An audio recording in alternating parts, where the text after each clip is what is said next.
人は何かの犠牲なしに何も得ることはできない。何かを得るためには同等の代価は必要になる。それが錬金術における等価交換の原則だ。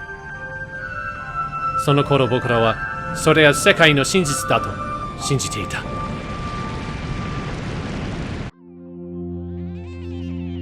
Japanimation Station。Hello and welcome to Japanimation Station, an anime podcast brought to you by the folks at the Weekly Stuff Podcast. I am Sean Chapman. And I'm Jonathan Lack. And we are here once again to dive into the wild and wacky world of anime. This week on the show, we are continuing our journey through the world of the animated adaptations of Fullmetal Alchemist. Last week's episode, we talked about the original TV show, and today we are talking about the movie The Conqueror of Shamballa, which is in effect a sort of finale for that TV show, taking place after its conclusion and then wrapping up the story of this weird sort of like Elseworlds version of Fullmetal Alchemist that at this point is kind of very much its own thing. Yes, very much its own thing by the time you get to the movie. Yeah, so the movie came out in 2005, about a year after the finale of the TV show. You know, if you followed us over from Weekly Suit Gundam, you know we love Gundam 00, which was also directed by Seiji Mizushima, and had an identical structure in this sense, in that it was a 50-episode TV show, and then a movie, and the movie is kind of the finale, but the movie also is the weirdest part of it, and I think that's true of Fullmetal Alchemist too.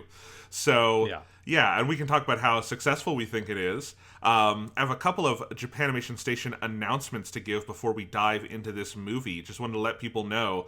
Next week, we're going to be... You and I need time to watch more Fullmetal Alchemist, because Brotherhood is a long series. So we will not be talking about Fullmetal Alchemist next week, but we will be talking about Dragon Ball Super Hero, which is coming out this Friday here in the United States, and I think in some other English-speaking territories. So we're very excited to see that. We will be reviewing that on next week's show. And in preparation for that, we have some old Dragon Ball episodes we have an episode that was all about Dragon Ball Super. We have an episode that was all about the Broly movie, and one that was about the Broly, old Broly movies before the Broly movie. And I think that's just a funny episode. The classic Broly trilogy. Yeah, it's like Lord of the Rings, it's like Godfather, it's just an iconic movie trilogy. Yes, and truly, I think, Bio Broly is the Godfather Part 3 of Dragon Ball films. I think we can all agree. I'm going to make a controversial argument. I think Bio Broly is a better Dragon Ball movie than Godfather 3 is a Godfather movie. I would agree. Okay, there we go. Well, you can hear more banter like that on our Dragon Ball episodes. Those are from the Weekly Stuff podcast. But if you're new to Japanimation Station or just never heard those, we're going to be releasing those all edited down, so it's just the Dragon Ball stuff, Wednesday, Thursday, and Friday of this week. So you have some Dragon Ball stuff to get you hyped for the new movie on Friday, and then Monday will be the next main episode. But just infusing some extra anime content to the Japanimation Station feed, because I don't know when next we're going to be able to do Dragon Ball stuff, because the series is in kind of a weird place where it's kind of in stops and starts right now in animation. So that's what we are going to do, and that'll be tide you over until we get back to Fullmetal Alchemist, because we got to go back to our anime caves and chip away at the next anime. Yes, I have watched like the first 5 episodes of Brotherhood, and then my job started. Well, I've been working my new teaching job for like 2 weeks, but the students showed up on Wednesday, and so very quickly it was I don't have time to watch any anime for that kind of those 3 days of the students being there. So yes, I need to get back to watching Brotherhood, so that we can keep up our pace. Indeed. Did you just have why don't you just have your students, they come in and you say, okay, class, today we're watching episodes 6 through 9 of Fullmetal Alchemist Brotherhood, and just go on. Yeah, it's like 40-something minute classes, so I could get 2 episodes of Brotherhood for each class, and then, they just get 2 totally out of context episodes of anime. It would work great. I just need to email the district and have them let me watch Crunchyroll, because I'm pretty sure that's blocked on the network. Oh God, okay. Well, use a VPN, but I don't think that gets around network blockages. No. Okay. And I would get in way more trouble if they saw me using a VPN on a work computer. All right. Well, in any case, that's all coming up. But today, we are finishing our journey through the other version of Fullmetal Alchemist, the 2003 anime with Conqueror of Shamballa. This is a movie I would have seen probably in 06 or 07. Because I know it came out in the States late 06, so I probably saw it early 07. I know I had the DVD because I have my DVD right here. I saw it, they did a theatrical run through Fathom. It was like a one-night thing. I saw it there. So I've known this movie for a long time. But this is all new to you, Sean, so what did you think of Fullmetal Alchemist, the movie, Conqueror of Shamballa? It's weird. It's a weird phenomena of, and I don't mean this as, a qualitative thing. This is not, it's good or bad. But watching the movie, it was, especially after spending a little bit of time watching some Brotherhood between watching the old show and then this, watching this movie was this movie has nothing to do with Fullmetal Alchemist. If you're coming from, the perspective of, the manga and that story, right, this movie has basically nothing recognizable from that in it, because even the characters like Ed and Al are effectively different characters at this point. And it is a really kind of disorienting effect to watch this movie be it's technically Fullmetal Alchemist. It says it on the box, and it's got the, all the character designs and stuff and all that in there. But substantively, the narrative and the characters and stuff just are not recognizable as Fullmetal Alchemist anymore. And that's, a really weird place for an adaptation to be in. I think, outside of that, the movie is, decent. I think it's got some interesting ideas. I think it's got, problems with its pacing, and it's got way too much kind of expository stuff that ends up bogging down what is actually a relatively kind of straightforward and simple plot, but that it spends so much time having to explain this history of things and who these characters are if you didn't see the TV show and all that kind of, and the mechanics of the parallel world stuff and all that. It spends so much time on that kind of stuff and on sequences that really don't need to exist, that I think it doesn't really kind of fully explore its full story. But what is there is interesting, is kind of my overall take. It's not Fullmetal Alchemist. It's not an amazing movie, but it is an interesting movie, I think, is my back of box take. I think it's a very interesting movie, and I think what you were saying earlier about, this just is not Fullmetal Alchemist anymore, in the sense of the story created by Hiromu Arakawa, right? Yeah. And I think that's true, and honestly, I think that helps this movie. I think the distance from I like a lot of stuff in the second half of the TV show, but there is still always a sort of convolution going on of mixing some parts of the manga with its own original stuff. And I think one of the strengths of Conqueror of Shamballa, weirdly, is that it's mostly detached from that. And when I think it's doing its own thing, following up on the 2003 show, and it's purely ideas from that side of the world, I actually like this movie a fair bit. I think my back of box take is that I think I mostly like the stuff in Germany with Ed and the parallel world and their treatment of history and some of that stuff. I like, and I find that interesting. Anything in Amestris I think is bad. I think it's, and there's not a lot of it. So, there's not a ton to talk about there even. We don't go to Amestris until I checked the 33-minute mark of the movie. So there's just not a lot going on there. But I think basically they use a couple of original characters like Mustang, Armstrong, and Winry, and all of those in this movie, to me, you realize are these are completely empty signifiers at this point. Yeah. Because these characters, they look like they're completely different characters than the ones in the manga or the first half of the 2003 TV show. They're just different, and they're so Armstrong, all he is a big buff guy who makes funny alchemy art. And Mustang at this point is just a sad boy who does fire sometimes. And Winry is a vessel for Ed's arm and leg, and that's all she is in the movie. So that's boring and doesn't work. Al, I think their treatment of Al in this movie is interesting but confused, and we can talk about that. But again, when you're in Germany, I think the color palette and the art is really striking. I think like Ed's characterization and Romy Park's performance is very good there. I like some of the just general atmosphere of it. I think there's some stuff like the Fritz Lang character, who is an alternate version of Bradley, that's my favorite part of this movie. I think that stuff's great. They go to Ufa. It obviously tickles the film history nerd in me, but I think it's also where the movie's most interesting ideas come from. So yeah, that's kind of my split on this movie. And then I like the ending okay. But yeah, it's we're definitely at this point, we are on the completely other end of the path away from the manga, and it's very funny. If you've, like me, maybe after the last episode you got bit by the Fullmetal Alchemist manga bug, have been just binging it all day, every day, it's kind of funny to go back to this.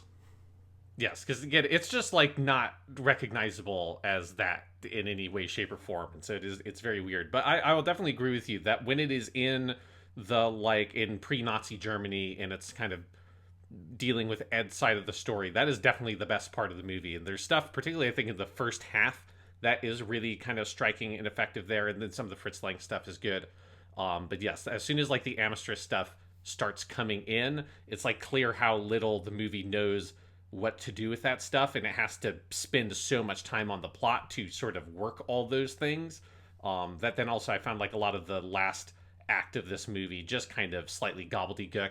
It just felt like, okay, we just have some action happening.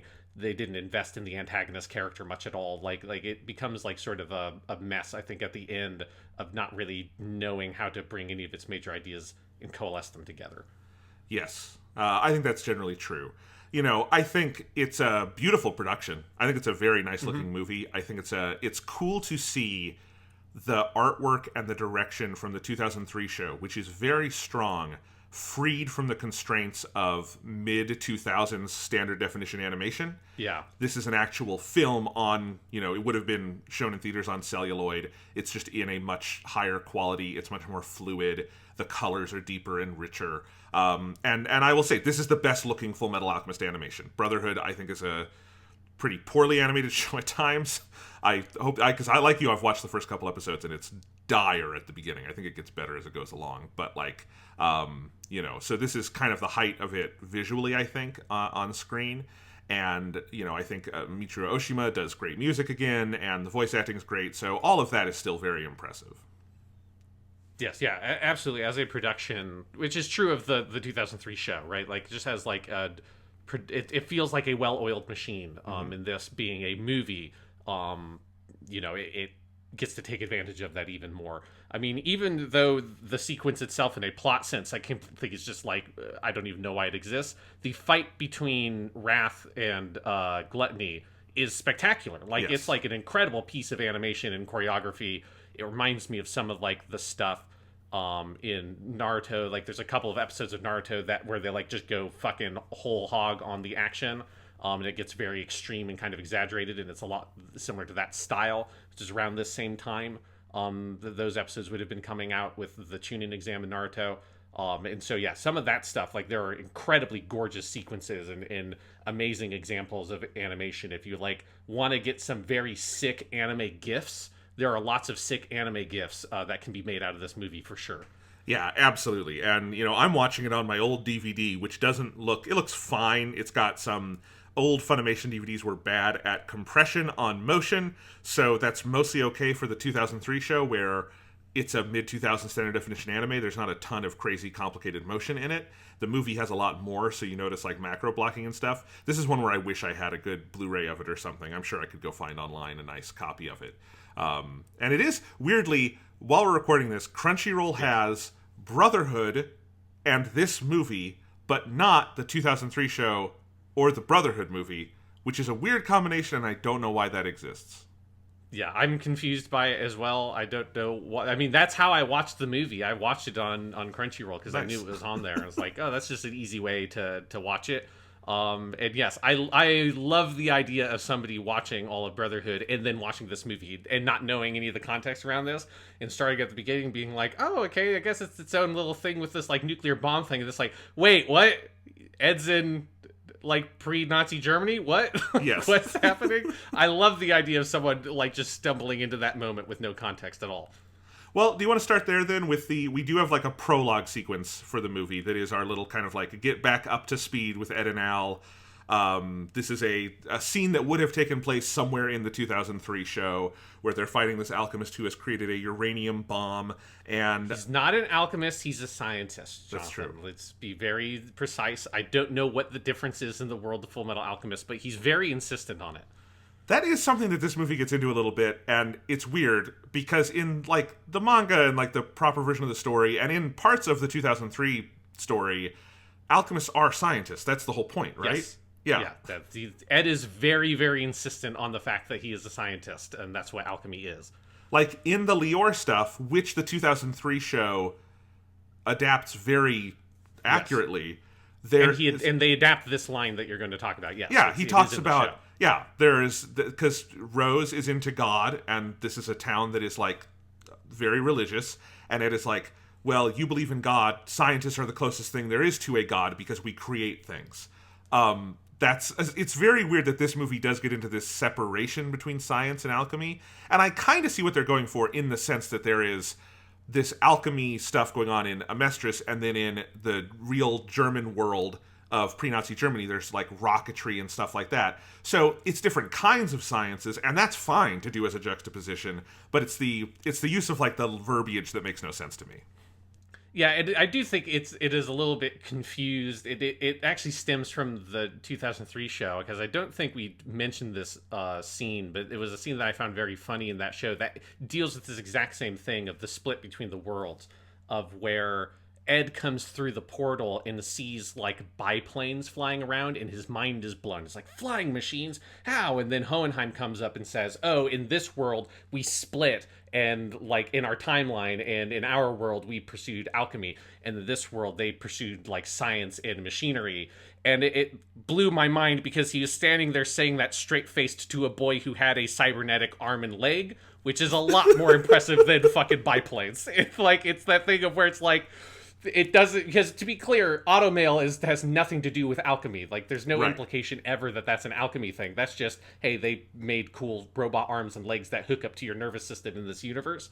And it is a thing where it feels weirdly inconsistent the way it tries to insist that alchemy is some sort of like science-y magic that is able to do things by, this is something I never bring up in this movie again, but it, uses the energy generated by the dead people of our world to do what we would call magic, but they call science. And then our world has technology, but because that is so much not a concept really in the manga, there still exists those weird divisions there. And I think you see that in this opening scene of this nuclear scientist man who insists that he's not an alchemist. Because the manga has, especially early on, a vaguely steampunk aesthetic. I don't think it's super steampunk, like it never gets that far into it, but it does have this sort of vaguely steampunk aesthetic. The 2003 show broadly deviates from that as it goes along, and then they do a bunch of steampunk in the German stuff, like Ed's arm and leg that Hohenheim has made him in Germany, which I love. I think that's a cool idea.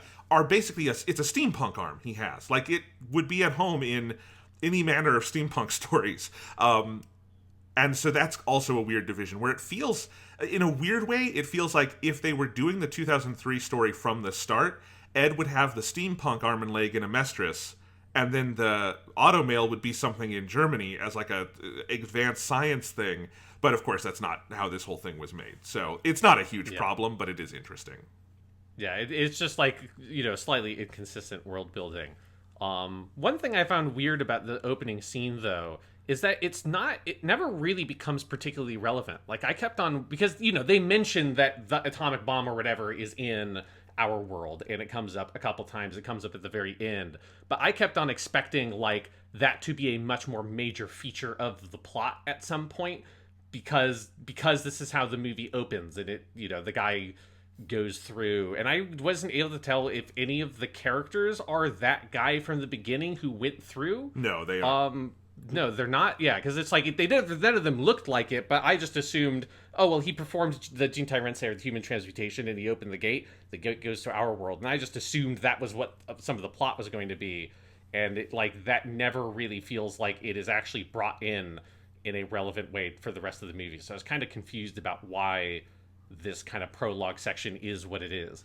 Yeah, the prologue section is interesting. I like it a lot. I think it's a very strikingly directed and storyboarded sequence. Seiji Mizushima boarded and oversaw this sequence himself, and I think it's got some really striking images. I'm not sure, why is Ed wearing the fishbowl at the beginning of the scene? I don't know. Okay.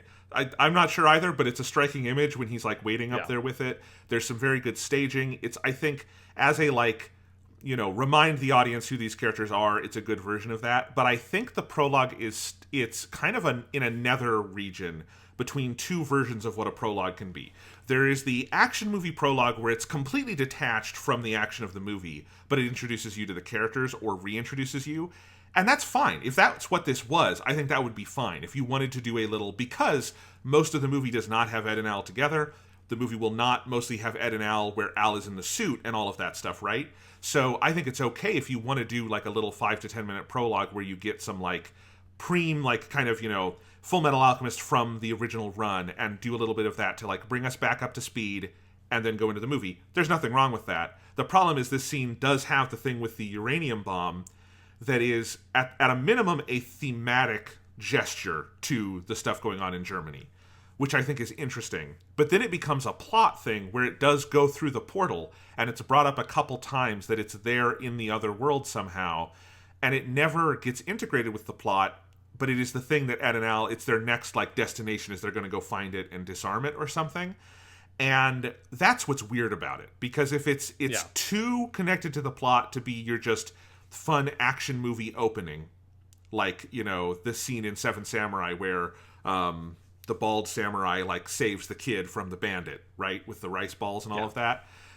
It's too plot connected to be that, but it is not plot connected enough to feel like it was worth the time, and so it's sort of the best of neither world. Yeah, because I'm with you. It is a really striking, well-made scene in and of itself, but it feels like it is designed to be setting up a plot.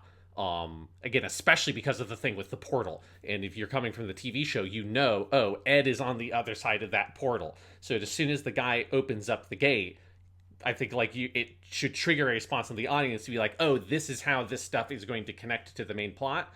And that is how it technically does connect to the plot, but it never actually becomes integrated in a wholesome way, which I think is to me is a running issue with the movie, that I feel like the kind of main plot is sort of fractious and kind of confused, and it feels like it gestures at lots of things that it never fully kind of brings in all the way. And this is one of the first instances of that. Yeah, I think that's true. It's well known that this movie was made, and there's extensive behind the scenes stuff on the Funimation DVD and the Japanese DVDs, and there was a big booklet in the version I have that goes into all of this. They had to make this movie very fast. Because it was less than a year from because it was summer 2005. So this was a production they did not have a ton of time on. And so the script is written fast. They wrote a big script, had to cut it down. Mizushima is the overall director, but each sequence was sort of assigned to a different person. So you can kind of feel that kind of sequence nature to it, to get it all done on time. And I think there are things like the uranium bomb that feel like I wouldn't be surprised if there was a draft of the script at some point that brought it in more, right? And I can see a couple of places where it could go. It could be something like the Thule Society is offering to Hitler, and okay, we have to stop the Nazis from getting a uranium bomb. That would be really bad, Nazis are scary. Nazis with uranium bombs, scarier. Or it could be there's this turn the villain makes when she gets to Amestris and is flying over Central, and they realize, oh, she doesn't want to take the powers of Shamballa, she wants to destroy it, which I think is kind of a confusing plot turn and very thin character motivation, and we can talk about that later. It would be smoother if she then revealed, I brought the uranium bomb, and that's what I'm going to use to destroy Amestris. Then that would and what if it was this weapon came from your world, and so I know your world is dangerous. That's a way to tie a lot of things together. And having not seen the movie in a while, that's my memory, was where I was predicting it was going, and it's never brought up. So I agree. That's the kind of stuff where there is definite, I think this is a movie that works better on a sequence by sequence basis than as a holistic whole. And that is one reason it is that way. Yeah, absolutely. Yeah, you can just feel that sort of jumbled nature of things as the plot moves from point to point, as you say, that it does feel like it is built out of scenes and sequences rather than having like a holistic vision that ties everything together very clearly. Yeah. So, we have the opening. I like the opening credits sequence. We get 2 original Larkin Seal songs in this movie. The first one is called Link, and we have that. I like the way they do that, where they have the opening credits, they have some images from the show kind of recapping the plot, and then then they also have running through it some of the key art that was drawn for the DVDs in Japan, which were also used on some of the Funimation DVDs, so I know those images very well, and I think it's a fun opening credits sequence that feels like, oh, this is a stylish-ass movie. I like that part. Yes, no, yeah, the moving into the opening credits and all that, and having not 1 but 2 Larkin Seal songs, although I think Lost Heaven, I think, is the clear winner of the 2 here. But they're both very good. Yeah. Any movie will be better with Larkin Seal songs. This movie has 2, so you can't write this movie off entirely. Come on. Exactly. Yeah. And then for about the first half hour of the movie, we are with Ed in Germany. This, honestly, is probably my favorite stretch of the movie. Yes, definitely. I think it is well paced. I like the focus of it starts with Ed and Alphonse Heinrich, the German Al, going to the carnival where they're going to show off their rocketry. This is where Ed runs into the gypsies, and he meets the woman Noah and brings her back. And as part of this whole adventure, we see him do the cool stuff with his arm. We're introduced to his daily life. We eventually meet Fritz Lang, which I think is the coolest thing in this movie. And I just like this whole kind of like slice of Ed's life. There is some of the intrigue around it, but I think the idea of taking this character from the Fullmetal Alchemist world and plopping him into 1923 Germany, and they're honestly I think really thoughtful about how they deploy history and think about it, and it's very frank about the prejudices and the feeling of this society kind of coming apart at the seams. I think all of that is done really well, and is why I do overall like this movie, is that kind of stuff. Yeah, no, I'm with you. Like, this stretch of the movie, I was really taken by. I think this is where, you have the very, very desaturated color palette that they use, which is fun because, like, the original TV show already has, this is, like, very common for anime around that time, a fairly desaturated color palette. Like, if you're more used to modern anime or, like, older anime than the kind of, like, mid-2000s E period where you got some of this kind of darker color palette, Fullmetal Alchemist, compared to, like, Brotherhood, for instance, the original show has a much more desaturated color palette. But here it's, like, almost kind of like... it's verging on approaching the kind of like black and white territory. It's obviously not black and white. Or sepia, I think, is the specific thing it's pulling from. Yeah, exactly. And so it uses that to sort of really reinforce the overall tone of this section of the film, which is so kind of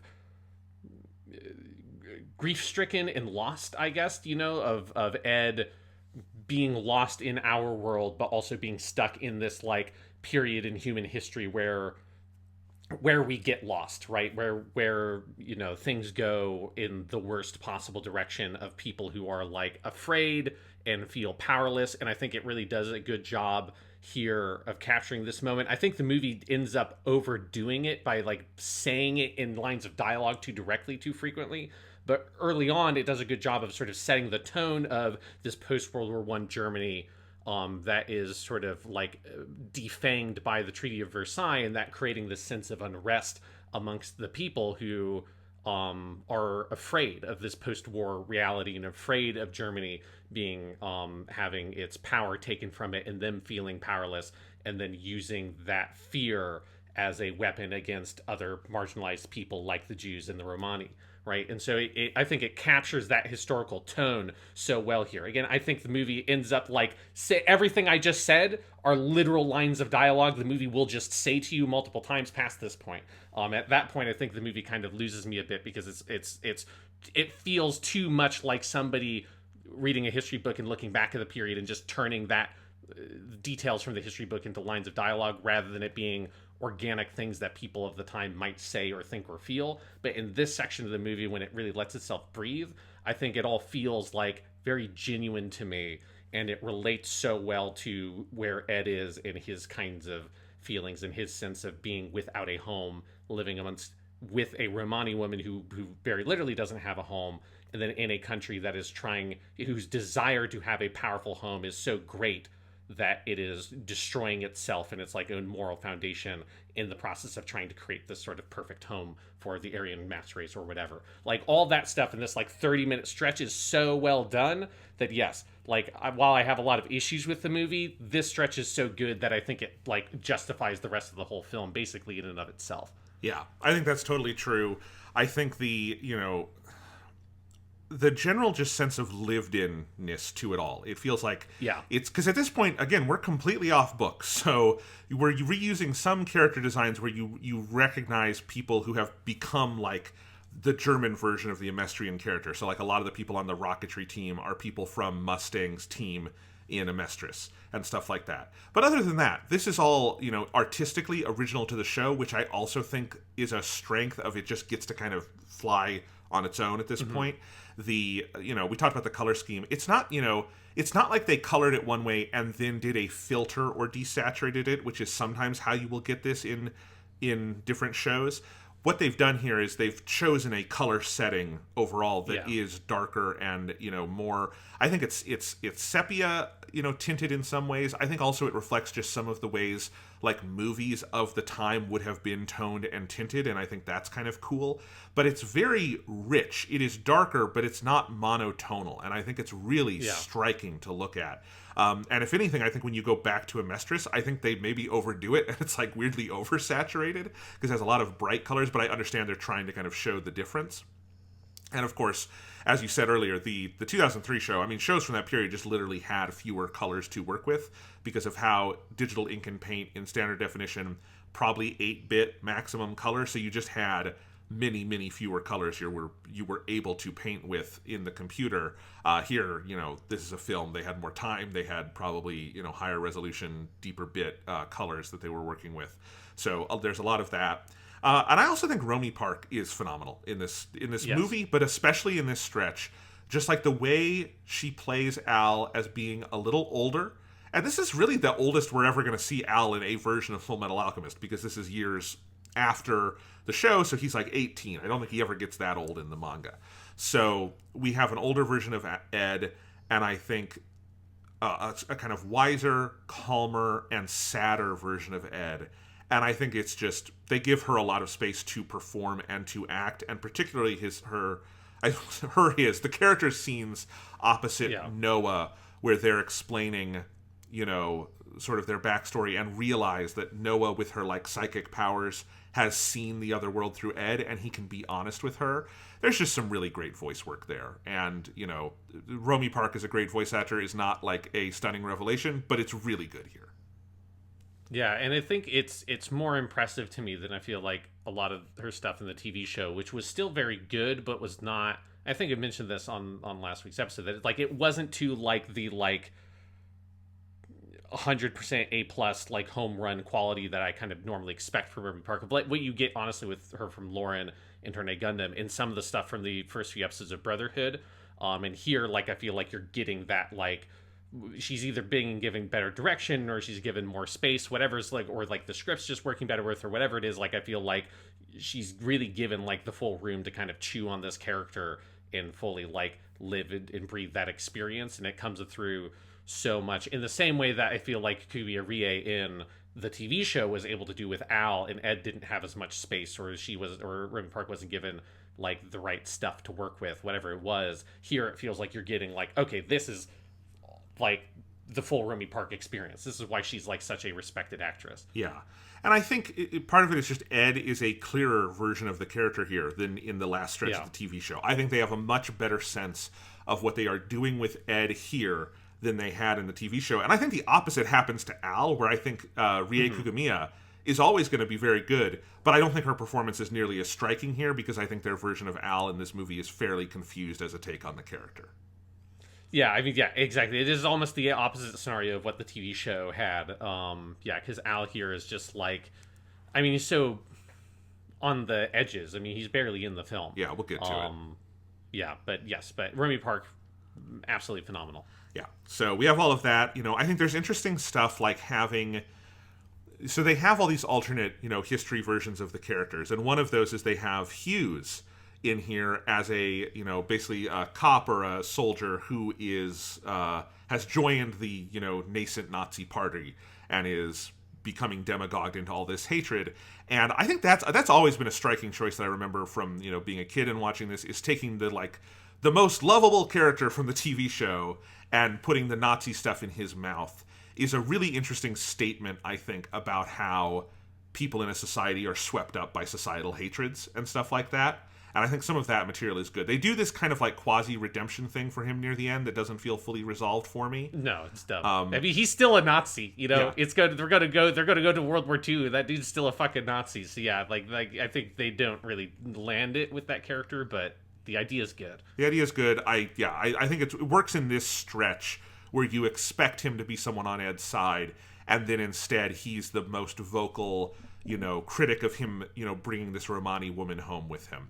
What do you think about the stuff with the Romani characters themselves? I think, for me, maybe some of it is a little over-aestheticized, but I also think, like, it's a somewhat unusually, like, thoughtful depiction of Romani in, like, popular media, and I think that stuff is cool to see. Yeah, I think it's a double-edged sword. Like, I think the movie has, like, its heart in the right place, and there are sequences that are really good, but there's also, like, it's a tricky thing to deal with, of having Noah literally have fortune-telling powers and literally be magical. Is like how much are you like just really leaning into those tropes, especially when that feels like that's one of those things in the movie that just sort of goes nowhere, right? Like, it's never explained, it's never justified in any way why she is like the one person in both universes we've encountered who just legitimately has magical powers.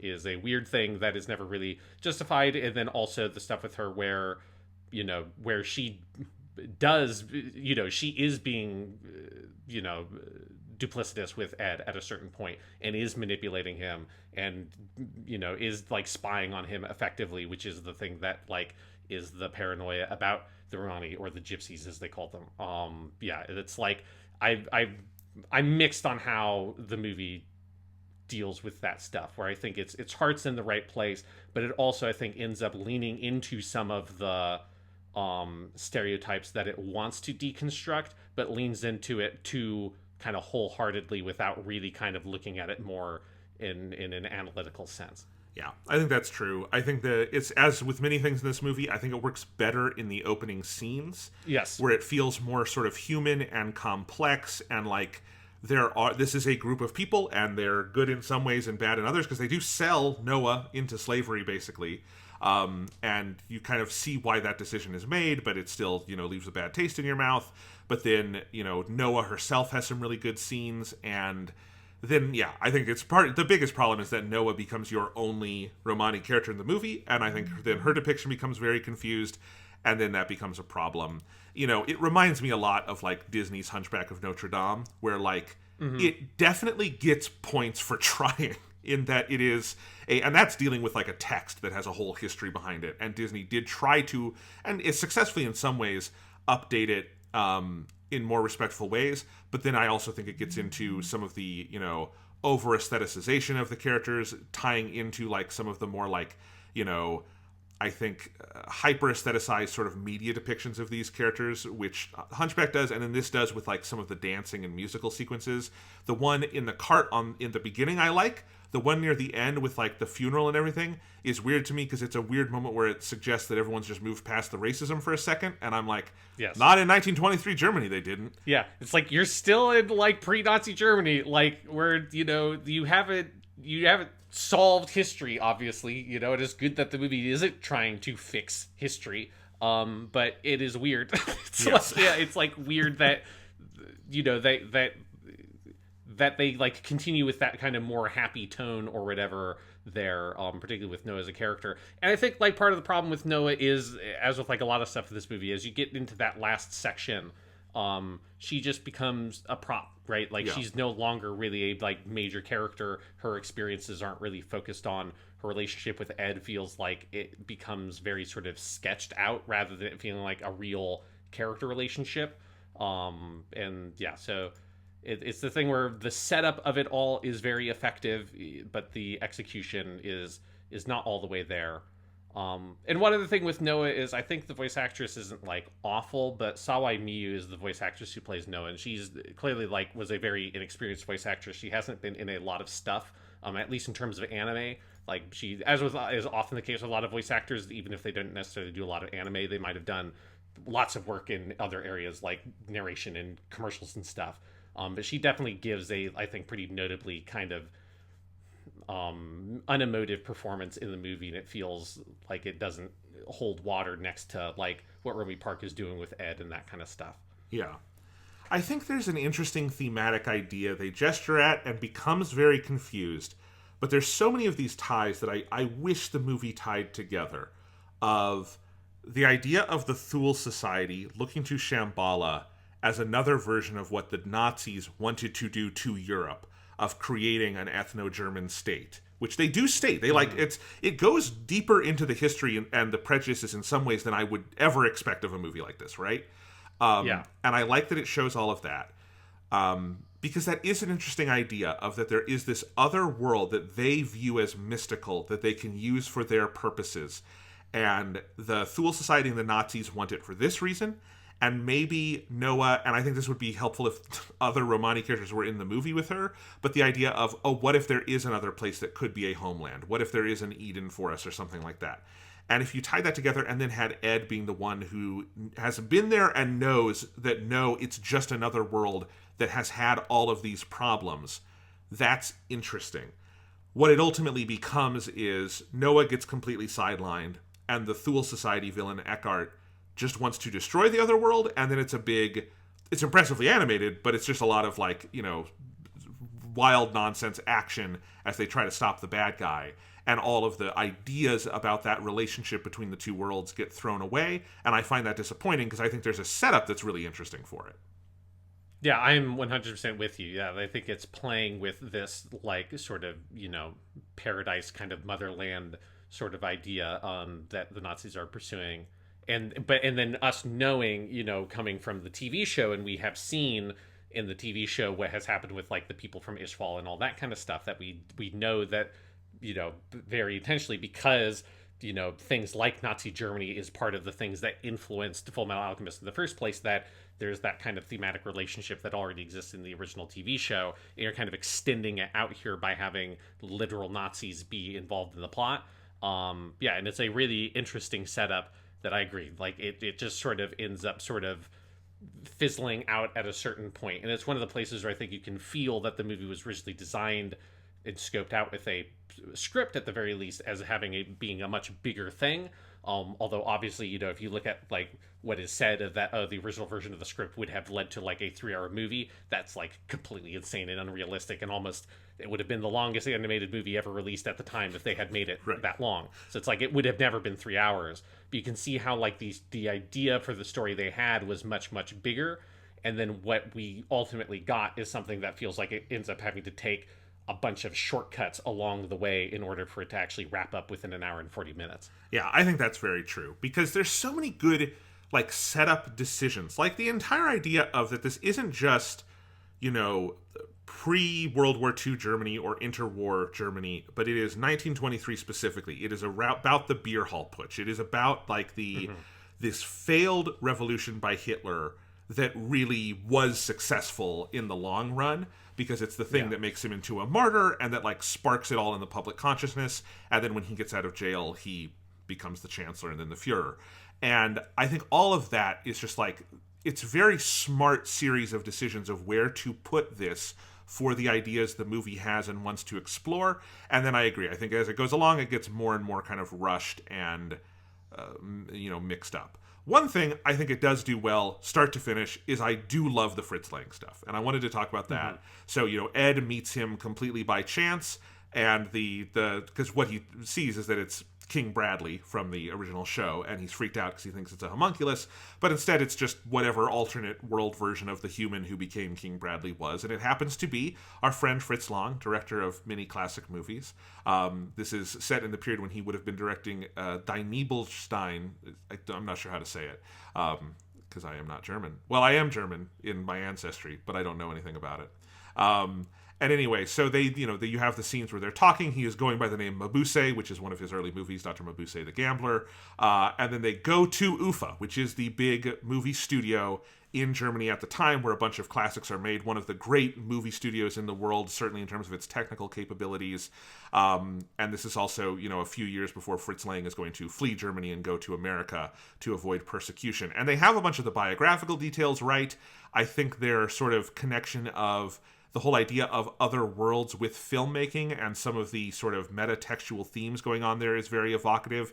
The voice actor who plays Bradley is just so fucking good, and it's so cool to hear him get to do a more purely good version of this character. I love all of that stuff. It's my favorite thing in this movie. Yeah, no, 100%. Yes, because as soon as they said, "Oh, Fritz Lang," I'm like, I had to pause the movie for a second and be like, do they mean literally? Is it because obviously it's set historically, but I was not expecting that. I was expecting Fritz Lang to just pop up in the movie, and yeah, no, it's one of the many things in this opening stretch, these 30 minutes after the prologue, that is really interesting and feels very lived in, and it's one of the places where you feel all the kind of historical research they did and the detail that is there helps build this sense of this world in this place, in this emotion, this emotional lostness that all these characters have, this kind of longing for a home or whatever. It really comes through.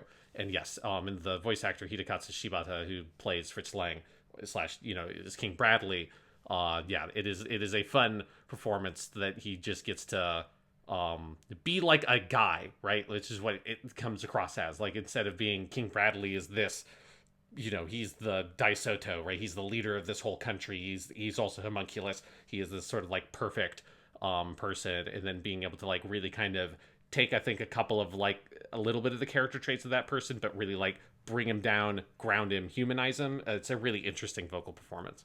Yeah. And I think Fritz Lang is just a very interesting figure to do this with. There's a bunch of connections, some of which are in the movie, and some of which are just, if you know your film history, are fun. They don't get into that one of his next movies, Woman in the Moon, was about rocketry. It's showcased multi-stage rockets for the first time, showed the idea of a rocket launch pad and a countdown clock, was our first sort of media depiction of any of that. So there's a reason why he would have been going and investigating that in this period. This is 1 year after Mabuse the Gambler was released, so that's why he's referencing that. The movie, I mangled the name of, his Die Nibelungen, the Nibelungs, which is a 2-part movie he made that came out in 1924 and is a big epic, and the sets you see at UFA are for that movie. There's just a bunch of connections like that. And Fritz Lang is also someone who has an existence in film beyond himself, because he was so famous from the interwar period where he made these movies that were seen around the world and very influential. Then he came to Hollywood and made very influential movies like M, which I believe is his first Hollywood movie, which is one of the earliest serial killer movies. It's a masterpiece. Mm-hmm.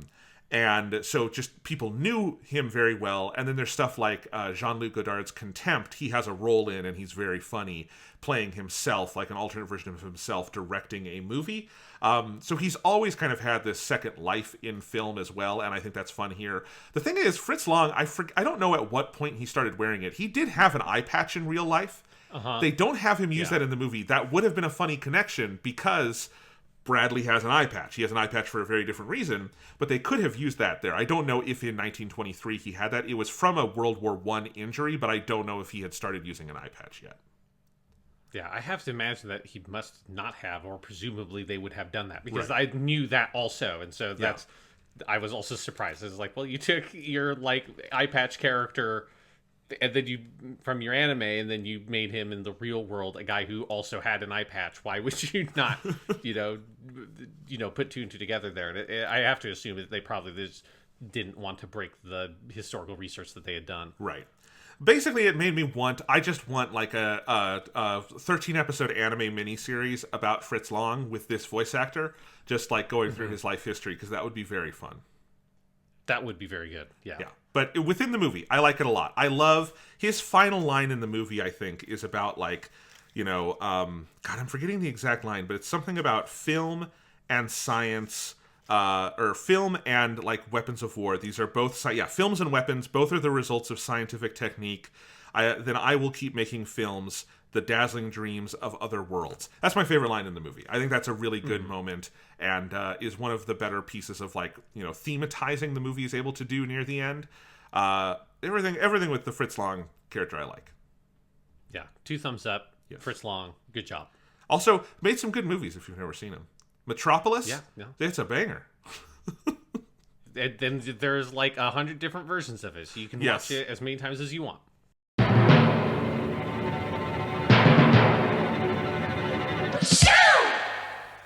Eventually, though, we do get over to the Amestris stuff.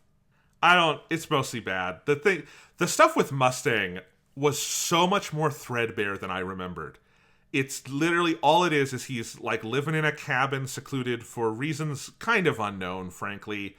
And then he comes back and does some cool fire stuff and leads the military, and that's it. Boy, it definitely solidified my feeling from 03 that they, at a certain point, had no idea what to do with this character. Yeah, he's in like 3 scenes in the movie, and yeah, it's weird, like, because I think you can kind of extrapolate of why he's gone into exile. I guess maybe people know that he killed King Bradley. Maybe, I don't know. I don't know if anybody else knows that or not. I feel like he would be executed if that was the case, but yeah, he's decided to go hide out in the snow because it's symbolic, and he's decided not to use his fire powers because every time he does, he thinks of all the faces of the people he killed that he shouldn't have, like Winry's parents, which he still hasn't apologized to her for. Still waiting on that apology. He does talk to her on the phone in this movie and still doesn't mention it. He doesn't say, "Oh, by the way, sorry, I murdered your parents. That was my bad." But he doesn't use his fire powers there for that reason. But then at the end of the movie, the Nazis come in and he shows up and he just sets them all on fire. It doesn't seem to have a problem with it. And I was just like, what is this character? Like, why is he in this movie? What does he have to do with anything? Like, one thing I'm disappointed by, because, we talked about the Hughes thing, that, it's a good choice to have Hughes be a Nazi in that world. Roy Mustang should have been a Nazi in that world, because Roy Mustang is a Nazi. He's a fucking war criminal in both versions of Fullmetal Alchemist. He's a bastard, so make him a Nazi. Yeah, he's a repentant war criminal now, but like, his whole motivation is that he did horrible things at the hands of the state and has had a revelation about that and wants to change it. That would be a good kind of character to put into Nazi Germany, where there is no chance to have the revelation, basically, right? Yeah. It feels like a weird thing that there isn't a version of Mustang in the real world, just because to me that's like the immediate connection I would make with these two characters, is that Roy Mustang is exactly the kind of person that when he was young got caught up in the propaganda of the state and went along with it, and then did horrible, unconscionable things during a war. But yeah, in this movie, it's just like he's just a totally nothing presence on the edges, and it just felt so weird that they set up a very specific thing at the beginning of the movie, him saying, "I don't use my fire powers because when I do, I see the faces of the people I've killed." And then they don't actually do anything with that concept when he comes in and starts using his powers again. He just does it, and there's no... It's not framed in such a way that it feels like he's overcome some sort of trauma or grief. It's not written in such a way. There's nothing about it that, like, if you had not had that scene at the beginning of the movie that told you that he doesn't use his powers, you wouldn't notice that this was the first time he's used his powers in years when he comes and uses them at the end of the movie. And so it's just like, why did you even include any of this? And it's just weird because in this movie, the stuff in Germany is just so much more fully realized than most of the Amestrian characters. In part because, again, this is where they are completely free from any constraints of the manga, right? So they are able to invent, and even the stuff that I think is weaker in the German section generally is more fleshed out. So, stuff like Alphonse Elric is I feel like a more well-rounded character than any of Armstrong, Mustang, or Winry in this version of the story, because those characters just have become very empty signifiers, and that's what we have here. And I think Mustang suffers from that. Armstrong still has the personality and is funny, but that's all that the 03 show ever got out of Armstrong, was he has the big personality and he's funny.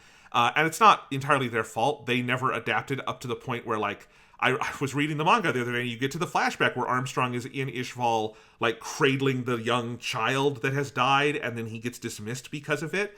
That's something that they just didn't have access to in the O3 show, so it never informs his characterization. But Armstrong is a very rich and wonderful character in the manga and in Brotherhood, and in this version he's comic relief, basically, which he is again here. And then Winry, I will say this, it's an extremely fitting treatment of Winry based on the O3 show, which is that she exists purely to walk around the world carrying a giant briefcase with Ed's arm and leg, and when he needs them, she puts them on, and then she exits stage right and is never heard from again. Yeah, and then Ed ditches her, and she's like, "Oh, okay." Yep. Oh, okay, I guess that's happening. That's their version of Winry. Again, I've been rereading the manga, and not everything is bad because of comparison. But Winry is one of, like, the best, like, female characters in a shonen manga ever. And the version in this version of the story, I don't know if even qualifies as a character. Yeah. If you rereading the manga now, I think you seeing very potently why I was so put off by the way Winry is written and treated in that show, because it is like it's so stark the way she's adapted to rip out all the stuff that makes her like an interesting character that is an active presence in the story, and all of it is taken away from her and given to someone else. And it's like, why? She's so good, and she makes everything else better when she's an interesting character. And yes, in this movie, it's just an extension of the way that she was used in the TV show as like a prop to help Ed's character development. Again, she has a phone call with the man who murdered her parents that she never really got any kind of resolution to, and nothing about that is suggested or hinted at whatsoever. She just has a normal phone call with Roy Mustang, because why would we characterize that in any way, shape, or form? Yeah, it's bizarre, because the O3 show is capable of very rich characterization in some places, not with Winry, not generally with women, and it's just, it's literal in this movie to the point of, like, I don't think the movie is aware of it, but feels almost like subversive commentary on itself, that her role is literally dragging around a giant briefcase with Ed's limbs for the moment when he will show up, so she is in the right place at the right time and can do it, and then just disappear with a poof from the movie. It's almost like you could teach that in a class about, like, agency and ideas like that, right? Yeah, it's very frustrating.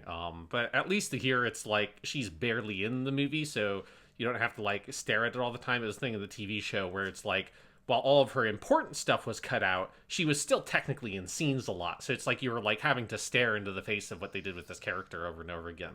Here, she's very on the edges of everything else. Yeah. Izumi Curtis has died off screen, which it doesn't bother me that much. They did not get to the point in the manga she gets healed, right? And yeah, I think it's Hohenheim is able to save her. That doesn't happen in the O3 show, so she was going. I don't know where she would have been in the movie otherwise. So whatever. But so that has happened, and then Al had been training with her and has now gone off, and we get our very weird version of Al, who is basically younger than he was in the TV show, because this is not the Al that we followed for 51 episodes. This is Al from before the show starts, when they resurrected their mom, and it's his body from that time, now 2 years older, with those memories, which leads to the very stark realization that Al in the TV show died. The Al that we followed for 51 episodes as a being with a consciousness died and is gone. There's a line about he got his memories back at the end of this that I don't know why or how, and there's no details about it, so I'm just going to say it basically didn't happen. That Al sadly died, and we have this version of Al. I do think Al having died is like a dark implication that this show, or that like the end of the show and then this movie doesn't really want to engage with. And I know there's some like metaphysical stuff to it, but he fucking died. And then we have this version of Al, and I think there's some fun ideas here. I like the whole thing of him like wearing Ed's getup and going around with the red suit. His intro in the Lior stuff is kind of fun, and I remember he got a big cheer when I saw this in theaters for his little hero moment when he comes out and does some cool stuff. But mostly I find this characterization of Al fairly confused, and I think at the end they get into some very weird dark territory with him that the movie is about to end and there's no time to deal with, and I think that's a problem. Yes.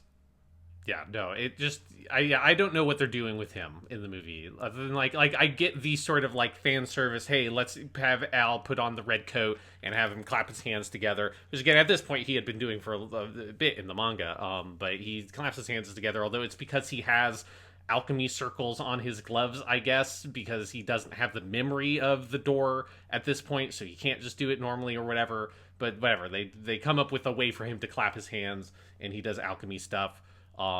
He has the ability to like transmute his soul into things, but like little pieces of his soul, and I don't know what that like I get it in a sense of like, okay, I will accept this line of dialogue, but if you think about it, like, what does that actually mean? Like, does he experience something physically as a person when he is slicing off little chunks of his soul to put into little robots and stuff? Because that seems like that would be like a weird metaphysical experience to undergo. But it is a convoluted plot point to have a scene where Al in his original armor talks to Ed in the other world, which is a fun little scene.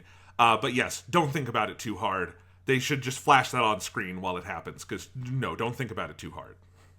Yes, because seemingly he's like the soul is like can only be bonded to the thing for a little bit of time. Then once it leaves, it comes back to him, and then he gets all the. It's like the shadow clones of Naruto. He gets all the knowledge and experience that this other version of himself gained. Once it comes back to the host, it's a weird detail that yes, you can't think about too much. It feels like it exists as a convenience for like the plot to be able to function with the parallel world stuff.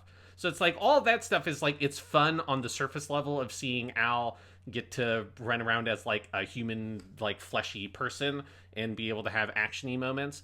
But then once you get into any of the actual narrative with him and he has to like experience the trauma of having opened up this gate in ignorance and then potentially be, responsible for the deaths of all these people, and Ed gives him this big lecture, which is like the 5th time the movie says it at this point about like, oh, we're not unrelated or disconnected to this world. We have to fight or whatever. And it's like, okay, I get it. You said this in the TV show. Now you've said it a bunch in the movie at this point, because the movie at that point has devolved into just telling us all of its ideas instead of expressing them.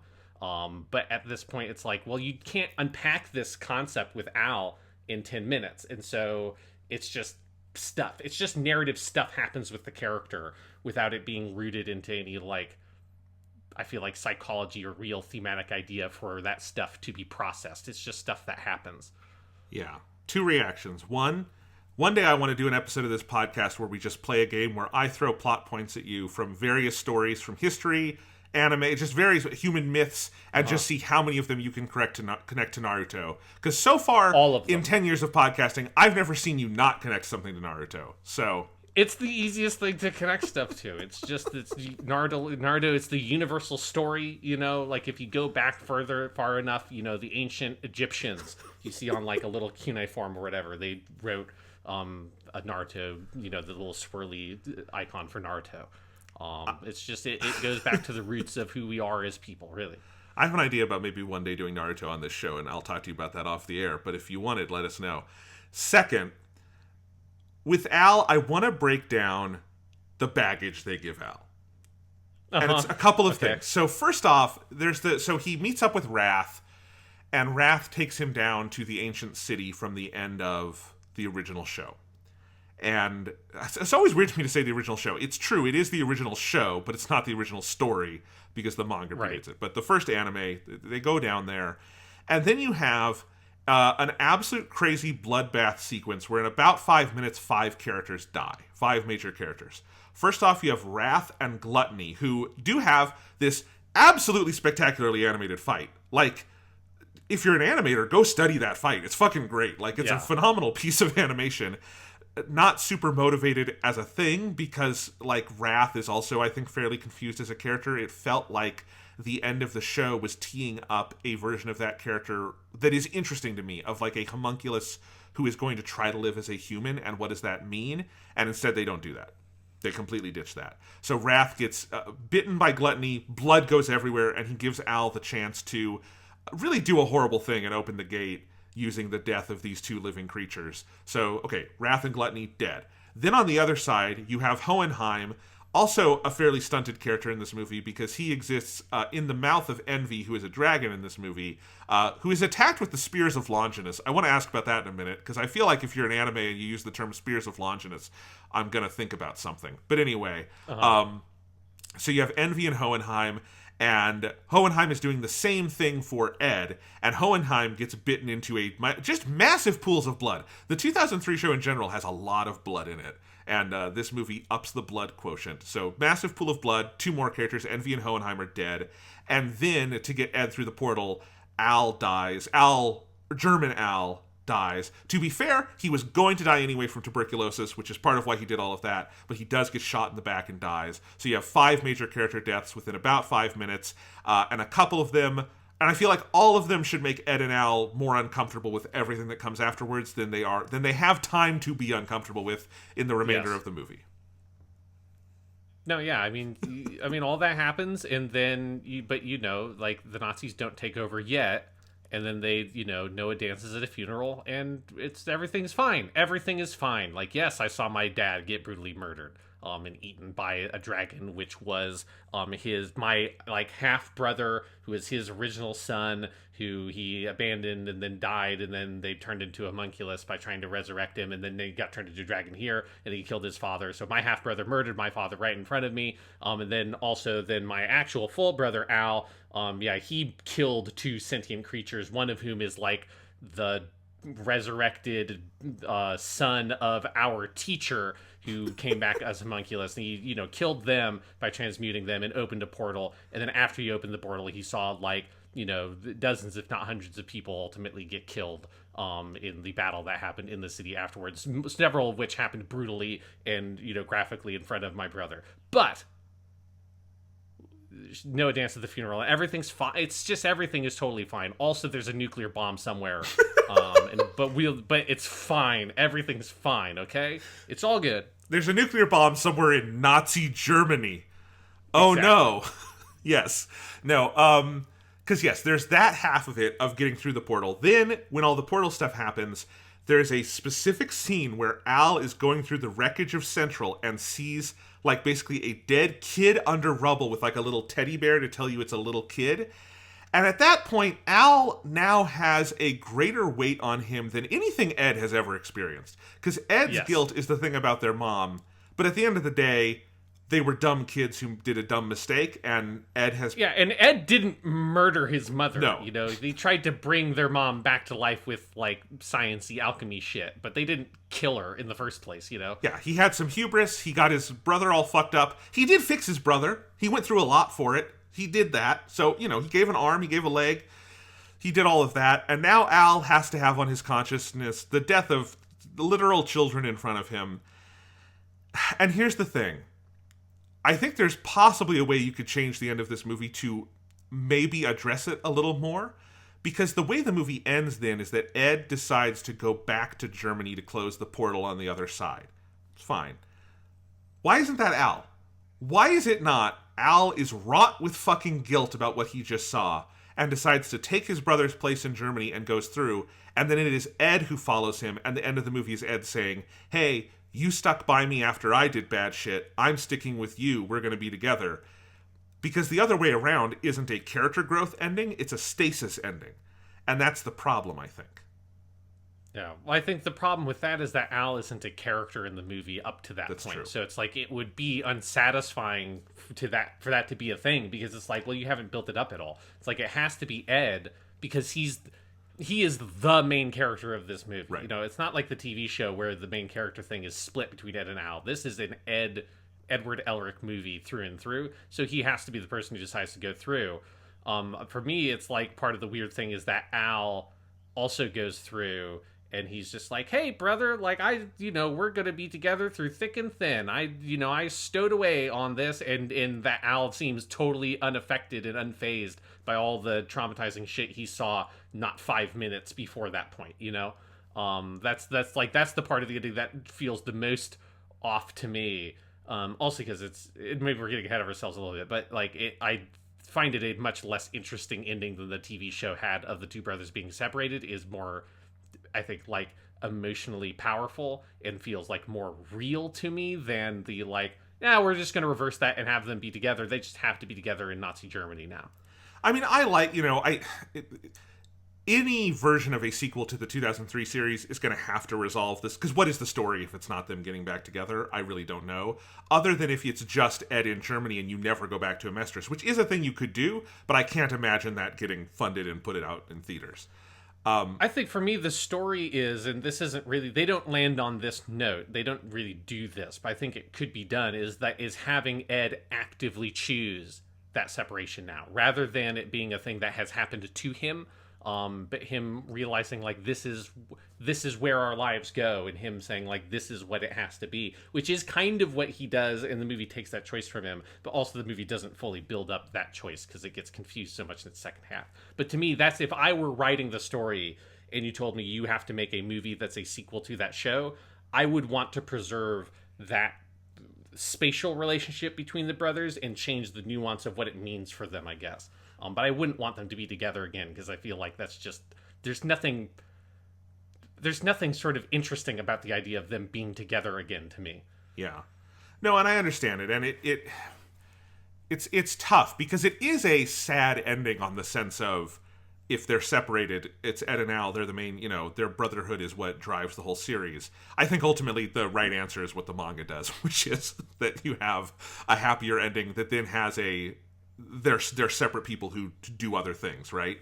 And it's an unfair comparison, but you have that. I'm fine with the idea of they are reunited now, but in another world. I think is interesting to me. I agree that it is not anywhere near as striking as the ending of the show itself, which I think is a very memorable and powerful conclusion.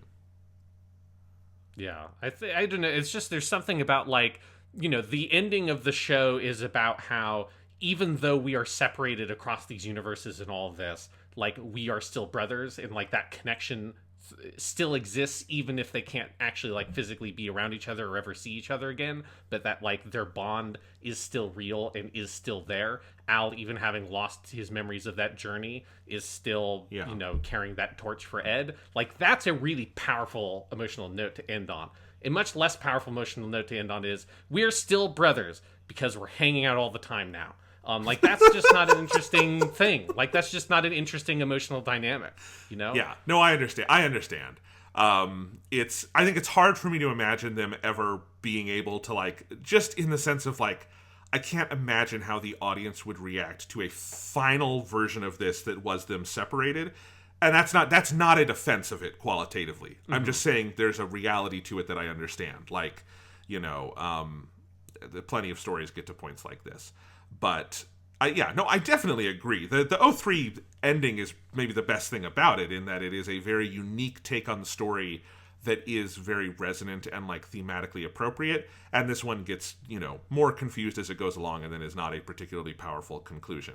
So yeah. And yeah, the big problem with Al is that he's, as you say, not a character. And I think the thing where he comes through the portal at the end and it's like, oh, and you remember everything now? Great. That's that's literally like, and they went back to their home planet and everything was fine, like written in Sharpie on a cue card and then like put on the screen. It's such a like fast, like inserting the idea, because again, Al phenomenologically died in the original show. The Al who was there for those 51 episodes in the suit of armor no longer exists at the end, because what are you other than a collection of your memories? He is gone. And his resurrection happens off-screen for reasons unknown. Were his memories in the gate?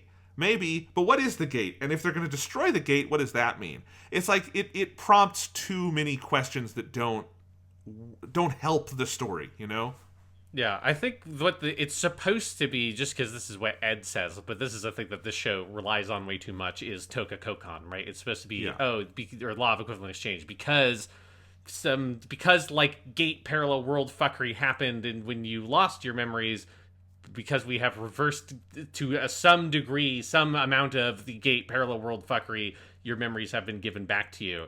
But that, I think, like leads into the issue that the show always had, which is it doesn't really know whether or not it actually believes in the law of equivalent exchange, because it both does it and doesn't do it all the time.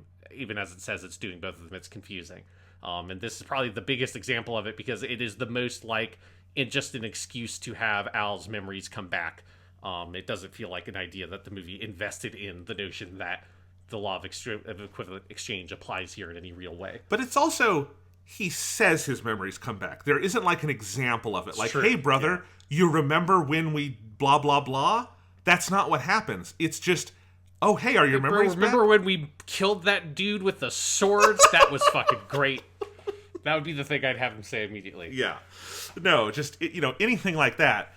It's just, hey, my memories are in fact back. Great.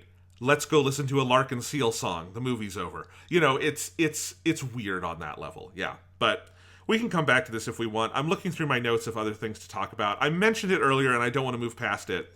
I know the Spears of Longinus are not something that Hideaki Anno came up with himself for Neon Genesis Evangelion, but if you are an anime with like a religious tinned organization doing weird mystical stuff and they say we found the Spears of Longinus, people are just going to think of Eva. Like, I'm sorry, it's like if you made an adventure movie with a guy in a fedora and then said, hey, we found the Ark of the Covenant.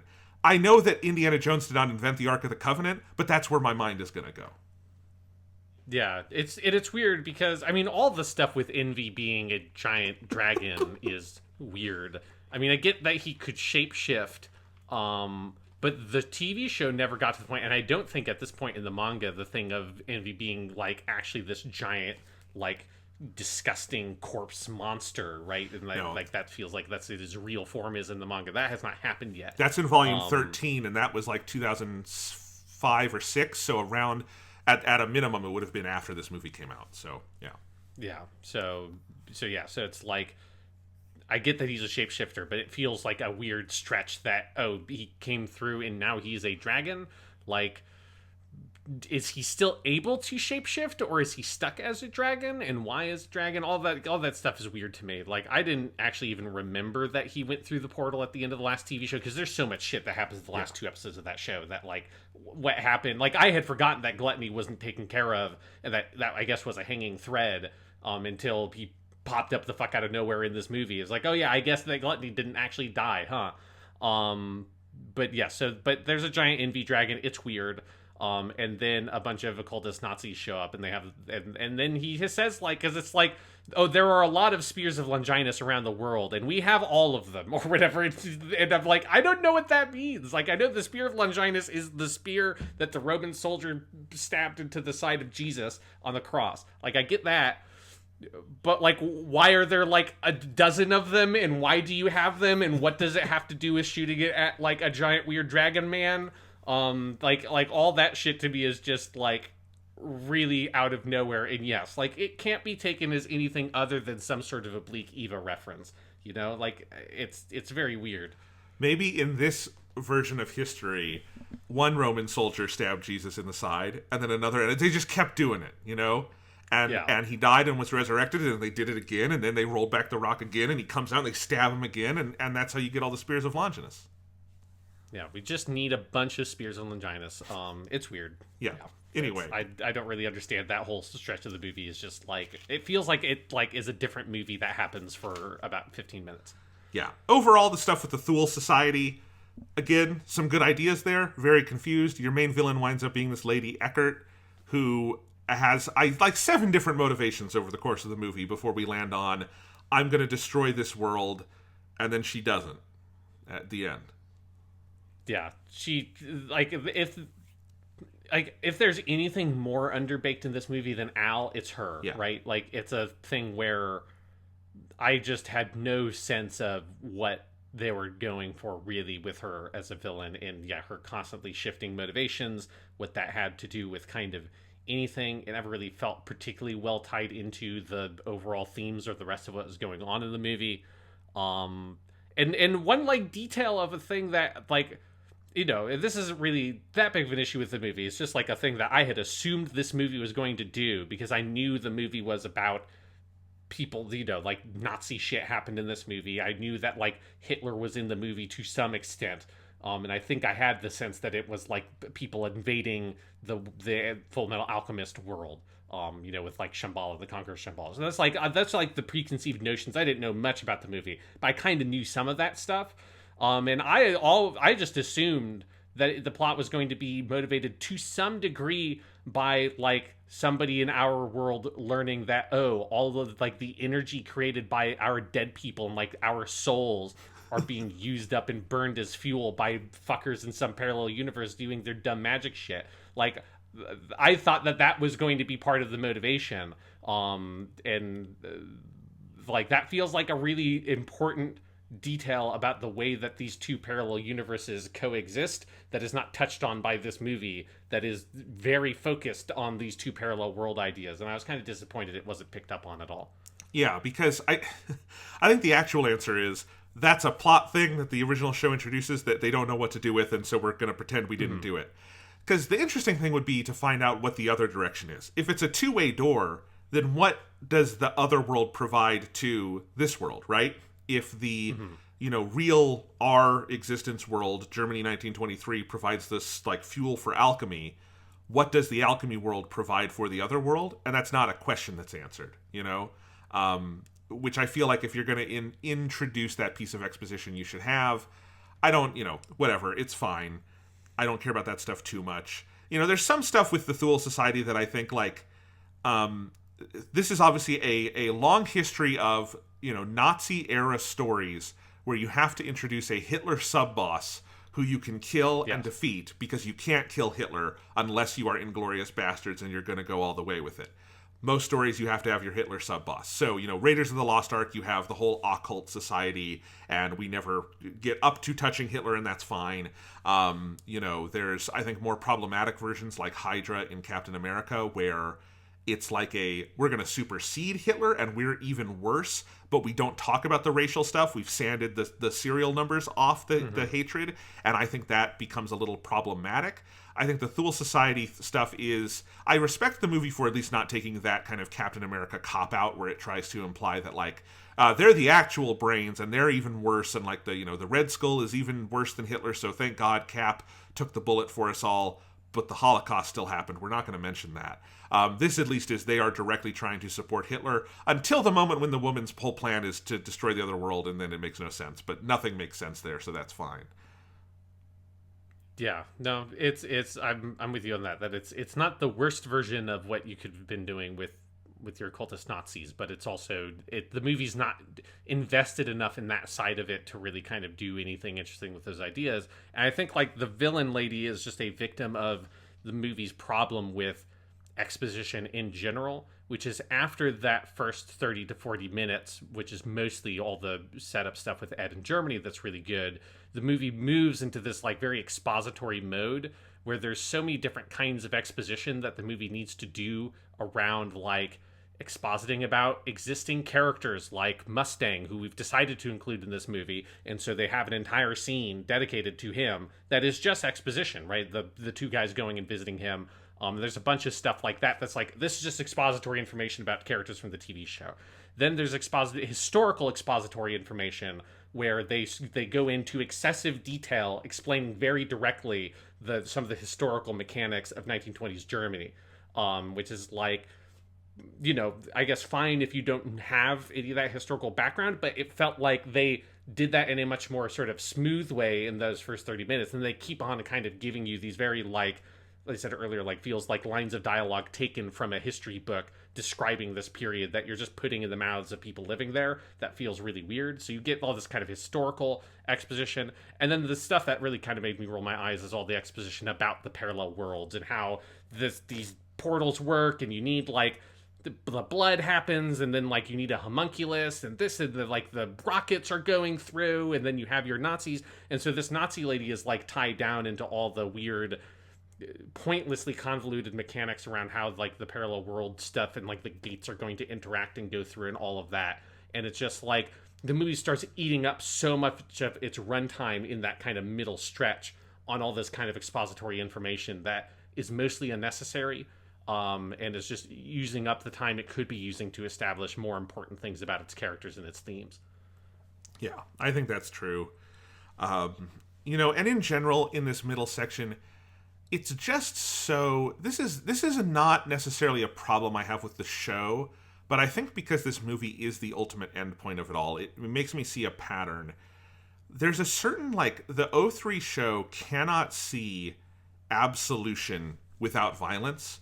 There's like a version of any like actual like path forward in this world requires some horrific sacrifice. So like at the end, it's, you know, Al disintegrates to save Ed, and then Ed disintegrates himself to save Al and gets sent to the other world. And like there isn't a clear vision of like, well, okay, well, what's the non-violent destructive, which is where the manga is ultimately goes with it, right? Of like a much more positive, like the characters have learned. And in this movie, you have the same problem where it's wrath and gluttony, horrible bloody ending. Hohenheim lust, or envy, horrible bloody ending. Alphonse gets shot in the back, horrible bloody ending. Real Al sees all this death and destruction, horrible bloody ending. And I feel like there's never the point of like actual sort of like grace or redemption beyond horrific bloodshed, which I feel like should be part of Fullmetal Alchemist. However close you're hewing to the manga or not, it needs to eventually arrive, and it never does. Yeah, I think this is part of what I was saying with like the series. This version of the series can't decide whether or not it believes in the law of equivalent exchange, right? Because that's part of the law of equivalent exchange thing. It's like the only way to gain something is by sacrificing something of equivalent value, and like.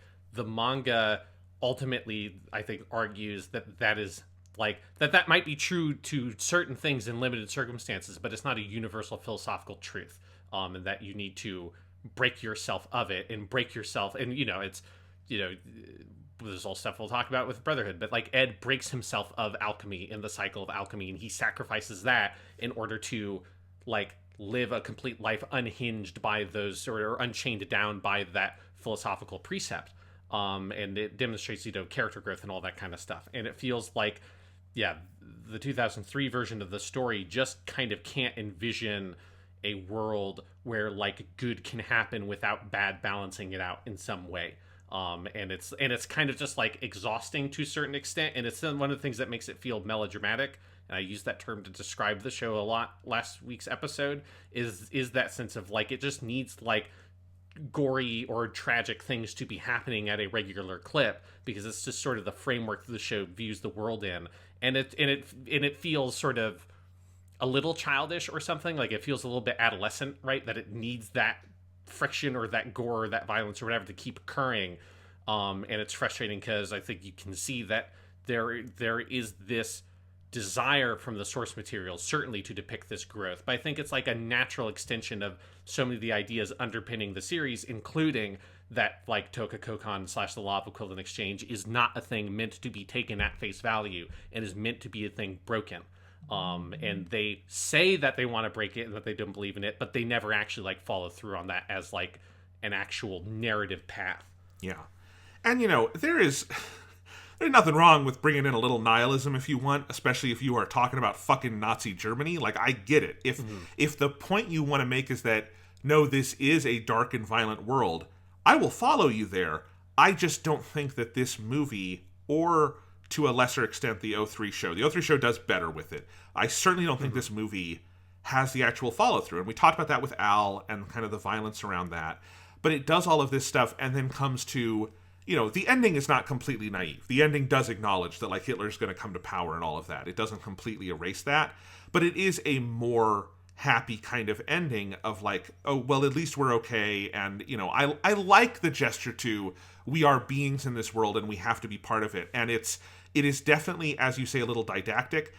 That is definitely in a pattern, I will say, of early to mid-2000s media reacting to stuff like, you know, the Iraq War and the kind of spinning into chaos of the world at the time, that there is just some didacticism in media from that time that I understand where it comes from. Almost like some of the stuff in, like, Spider-Man 1 about, like, New Yorkers and stuff like that. Like, there's a moment in time this stuff comes from.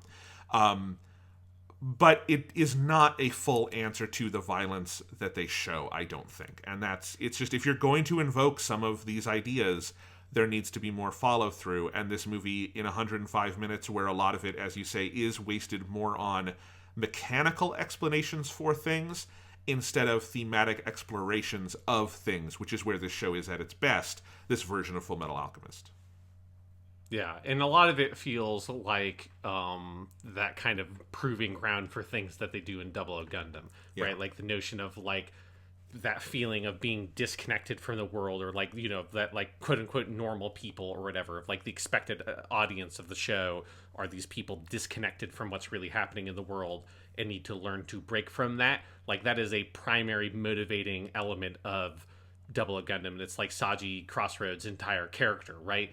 And so there's something watching it in this sequence of having already seen Double O Gundam and done our Weekly Suit Gundam podcast and all that, and then later watching the show to a lesser extent, but like very much this movie where it is pounding that idea in you and has Ed say it multiple times very directly. It's just, it gets very eye-rolly because we have seen this exact creator do such an interesting, elegant, full version of that idea that like you kind of wish like just don't have it in this movie, because you don't have the space for it really. They're like, don't try to do it in this way. And I wish this movie did more of what those first 30 minutes did, and was more of honestly like a tone piece and less of like an action thing as it goes on. Yeah. I mean, you know, there is a reading of this where we could say that Fullmetal Alchemist 2003 as a project walked so Gundam 00 could run. And if that's the case, that's a good equivalent exchange right there. Absolutely. And I did, you know, in my lifetime watch them in the actual chronological order, right? So I know when we talked about Gundam 00, I talked about recognizing some of the themes from Fullmetal Alchemist. And it is definitely a much messier version of that, although it is interesting to see it. Again, sometimes maybe you need to do the didactic version of it before you can do the full-throated exploration of it, which I think is what Gundam 00 is. And again, if you have never seen Gundam 00, even if you've never watched any Gundam, go watch Gundam 00. It's one of the best series ever made. Absolutely, yeah. It can be watched without any background information about Gundam stuff, and then you can watch it, and then you can listen to our podcast on it. That is also very good. Yes. So anyway, what else to say about this movie? I do want to praise Michiru Oshima's music again. There's particularly some standouts here. My two favorite things she does with the score in this movie is that there is a track from the very end of the 2003 show. It's called Song of Parting, and that is the song that plays over the last, sort of the epilogue of the show. Well, first it plays a version of Brothers, and then over the final sequence is Song of Parting. And that comes back here. It sort of gets turned into Al's hero theme, and it's used in a couple of moments, including when the two brothers are like extending that big beam up in the sky to try to get to the Nazi lady and fight her. And that's a really rousing piece. And then near the end, when Ed separates the airplane and he is explaining his sacrifice and he's going to go back through the portal, there's a version of the Brothers theme that starts as a solo cello and then builds into a full orchestral piece. Just stunningly gorgeous. This was, like the music for the show, recorded with a big, I think, like 90-piece orchestra in Russia. And it sounds it. It's beautiful. It's a great score. Yeah, I agree. Yeah, I obviously have not like lived with this music for as long as you. But yes, it is a nice extension of everything from the show. Yeah, and it's a really fantastic score, and it's one of the things about the movie. You know, we can have our issues with the narrative and some of the storytelling and some of that side of it, the plotting and everything, but just the production of it, the animation, the voice acting, and then the music as well, all of that, and like the direction is so exceptional. The music is definitely very much a part of that sensibility of the movie. Yeah, absolutely. And I don't want to lose sight of that, because it is, as many complaints as we have, even through the final half that I find messier, I find it very watchable because it is very well made. Yeah. You know? So all of that is worth praising. We do get another Lark and Seal song as our ending, and Lost Heaven, I've been listening to it for many years. It's a certified banger. Yep. Great fucking song. Yes, this is another song that I've heard a lot and had no idea it was from an anime thing. Like, I think I probably assumed it was associated with something because it's just one of their, like, really famous songs. But yes, it was a pleasant surprise to get to the end credits and have that, like, opening riff play and be like, oh, okay, this is what this song is from. Awesome. Yeah, it's a good song. I love how it comes in over the end. Even if the end is underwhelming in some ways, just when that guitar lick kicks in, it's so good. I love the vocals. Whoa, that whole thing. It's great. I love the English lyrics within it. It's a very good song, and I've always loved it. Yeah, it's a killer theme for sure. Yeah. Anything else to say about Fullmetal Alchemist, the movie, Conqueror of Shamballa? It's a fucking trip, man. Like it's like so weird going from the manga and then watching the show. Like, it is truly like a kind of mind-bending experience because of like by the time you get to the end of this movie again, you're like it's just a different thing. It is just fundamentally a different thing, and I'm not sure I've ever encountered personally like a series that was an adaptation that has gone like that far, that far off course. Obviously, there are lots of things that make like notable and large additions and cuts and things like that when it adapts something into another medium. But like watching Conqueror of Shamballa was like, this is just a different thing at a certain point that has the Fullmetal Alchemist name on it. Yeah. So I guess I just want to end this conversation. We've seen all the 2003 stuff. We've explained our backstories. I come at this from a direction of, I don't have a choice what version of Fullmetal Alchemist I've seen it all because I saw it as it was coming out, So I saw the anime first. I read parts of the manga. I saw Brotherhood as it came out. I've gone back and I'm rereading the manga now. It's all Fullmetal Alchemist to me to a certain extent because I saw it all as it came out, I have my preferred versions, which is the original version, the manga by Arakawa, but, this is all a thing to me. You are coming at this from a perspective that is a little more modern in some ways. If you've only read the manga, the original story. I think there's a lot of people who have either done that or only seen Brotherhood. What do you think about the 03 thing as a whole? Is it worth going back to? Is it just purely a historical curio? Is it something fans of the story should go check out? What do you think? I think for me personally, I would probably put it somewhere in between. It is worth checking out, and it's a historical curio. Like if you are interested in seeing like this kind of very alternate version of it, and you're interested in that kind of the context of when and how it was made, I think it is interesting from that perspective. Like I think it is worth a watch through from that point of view. But at the same time, it very much feels like a historical curio to me. Like it does not feel to me like a replacement for in any way the manga. And like the manga, like if you were to ask me which version is better, the manga or the show and this movie, like I don't even need to make the qualifier of, oh, well, it's animation and manga and they're different things. The way that like if you ask me, is the Mobile Suit Gundam TV show or Gundam the Origin manga, which is better, I kind of like go, one's a manga and one's an anime. I don't know, because they're both so good in their respective fields. Here, for me, the manga is like far and away by far the better thing. I think you're just talking about two very different scales of kind of quality here. Not to say the 2003 show is bad per se. It's not bad. It's just not, I think, excellent in the way that the manga is truly excellent in what it is doing.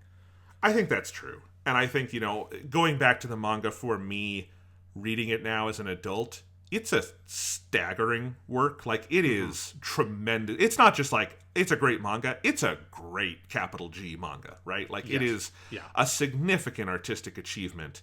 And I think the 03 show is often very interesting. It's often moving. I definitely like it more than you. Some of that is inevitably down to it has been in my life longer.